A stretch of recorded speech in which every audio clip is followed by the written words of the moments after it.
नमस्कार। रामायण की लक्ष्मण रेखा, ये नाम सुनते ही दिमाग में क्या आता है? जमीन पर खींची एक लकीर, है ना? एक ऐसी लकीर जिसे रावण जैसा महाशक्तिशाली राजा भी पार नहीं कर पाया। हम सबने बचपन से यही कहानी सुनी है, पर क्या ये कहानी पूरी है? आज हम इसी जानी पहचानी रेखा के पीछे छिपे एक ऐसे रहस्य से पर्दा उठाएंगे जो शायद सोचने का पूरा नजरिया ही बदल दे। तो जरा सोचिए, क्या हो अगर वो रेखा असल में रेखा थी ही नहीं, बल्कि एक ऐसी टेक्नोलॉजी थी जो हजारों साल पुरानी तो थी, पर लगती आज की किसी साइंस फिक्शन फिल्म जैसी है। ये सवाल ही सब कुछ बदल देता है ना?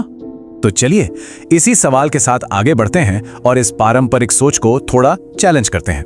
हम मिलकर पड़ताल करेंगे इस संभावना की कि लक्ष्मण रेखा मिट्टी पर खींची कोई लकीर नहीं, बल्कि एक अदृश्य, एक इनविजिबल एनर्जी वॉल थी।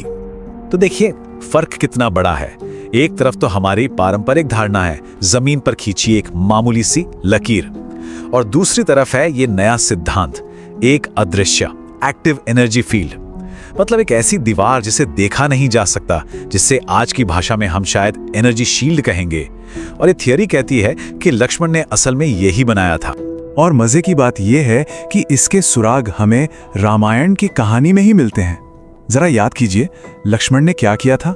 उन्होंने आंखें बंद की, एक मंत्र पढ़ा और रेखा को खींचा नहीं, उसे सक्रिय किया, एक्टिवेट किया। सीता जी उसे देख नहीं पा रही थी, पर उसकी मौजूदगी को महसूस कर सकती थी।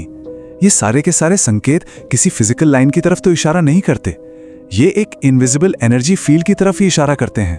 तो सवाल उठता है कि भाई ये टेक्नोलॉजी आखिर थी क्या? क्या इसका कोई नाम था?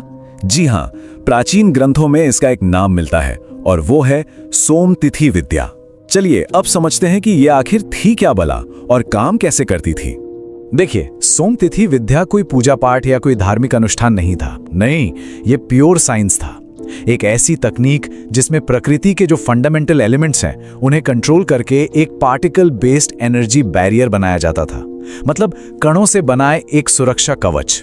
तो ये कोई धार्मिक काम नहीं, बल्कि एक प्रॉपर साइंटिफिक प्रोसेस था।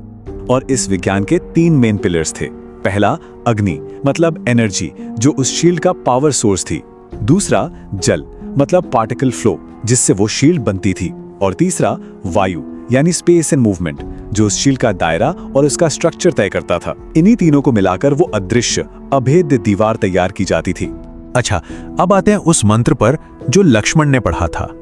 क्या वो बस भगवान से की गई एक प्रार्थना थी या उसका कोई टेक्निकल पर्पस भी था?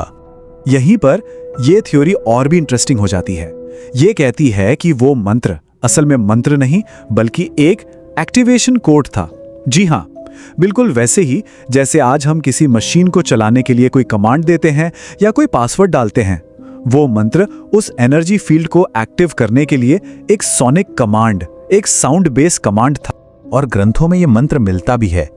ये बस शब्द नहीं थे, ये साउंड की, ध्वनि की वो प्रिसाइज फ्रीक्वेंसीज थीं जो अग्नि, जल और वायु के एलिमेंट्स को एक खास पैटर्न में एक्टिवेट कर देती थी, और बस वो एनर्जी फील्ड तैयार हो जाता था।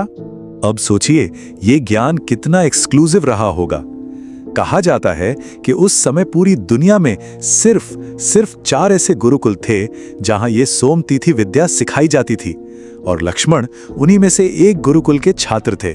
इससे ये बात और भी साफ हो जाती है कि उन्होंने कोई लकीर खींची नहीं थी, बल्कि एक वैज्ञानिक प्रक्रिया से उसे एक्टिवेट किया था।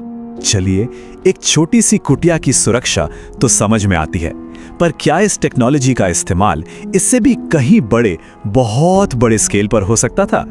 इसका एक हैरान कर देने वाला जवाब हमें महाभारत के युद्ध में मिलता है। एक सवाल जो हमेशा से पूछा जाता है कि महाभारत में ब्रह्मास्त्र जैसे खतरनाक, मतलब न्यूक्लियर वेपन्स जैसे हथियार चले, जिनकी एनर्जी पूरी दुनिया को तबाह कर सकती थी। तो फिर ऐसा कैसे हुआ कि उस महाविनाश का असर सिर्फ कुरुक्षेत्र के मैदान तक ही सिमट कर रह गया? इसका जवाब शायद सोमतिथि विद्या में ही है। माना जाता है कि भगवान कृष्ण, जो इस विद्या के मास्टर थे, उन्होंने पूरे कुरुक्षेत्र के बैटलफील्ड के चारों तरफ एक बहुत बड़ा, एक विशाल एनर्जी फील्ड एक्टिवेट कर दिया था, और इसी वजह से युद्ध की सारी डिस्ट्रक्टिव एनर्जी उस मैदान के अंदर ही कंटेन हो गई। ये सोचने में भी अविश्वसनीय लगता है ना? आज की भाषा में अगर इसे समझना हो तो ये एक बहुत बड़े रेडिएशन कंटेनमेंट सिस्टम जैसा था, बिल्कुल वैसा ही जैसा आज हम न्यूक्लियर रिएक्टर्स को सिक्योर रखने के लिए बनाते हैं, हजारों साल पहले। तो एक सीधा सा सवाल मन में आता है, अगर हमारे पूर्वजों के पास इतनी एडवांस टेक्नोलॉजी थी तो फिर वो आज है कहां? आखिर यह ज्ञान गया कहां? कैसे खो गया? और दिक्कत यही है, आज हमारे पास इस ज्ञान के सिर्फ टुकड़े बचे हैं।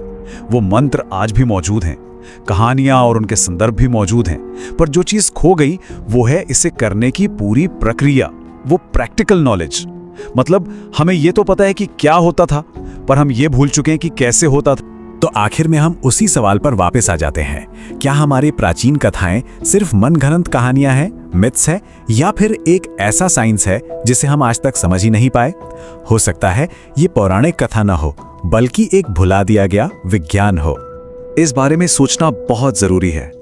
अगर हजारों साल पहले इस लेवल की टेक्नोलॉजी की सिर्फ कल्पना भी की गई थी, तो ये हमारे पूर्वजों की वैज्ञानिक सोच के बारे में क्या बताता है? और सबसे बड़ा सवाल यह है कि क्या उस खोए हुए ज्ञान को फिर से खोजा जा सकता है? क्या हम उसे दोबारा समझ सकते हैं?